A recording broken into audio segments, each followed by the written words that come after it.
Let's face it, guilt is part of the parenting package. How often do we look back and think, if only I had done this, if only I hadn't put my child with that particular babysitter, or if only I hadn't gone back to work as early as I did. If only, if only, if only. And then when your kid is in pain because you drew a boundary and you set a line, and they're hurt and they're upset because you're ruining their whole life, you worry that maybe you are, and you feel guilt. But the big question is, how valid is that guilt? Is it false guilt or is it real guilt? Real guilt leads to change. Real guilt means you've done something wrong. You did not handle things well. You yelled when you shouldn't have yelled.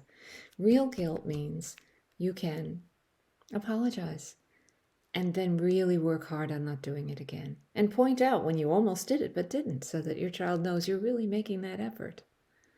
False guilt, on the other hand, is very crippling because false guilt causes us to give in to situations where, as a parent, we need to take charge. We need to set the boundary for our teens because they can't always set it for themselves. Their wants are just too still strong for them to manage, for them to resist.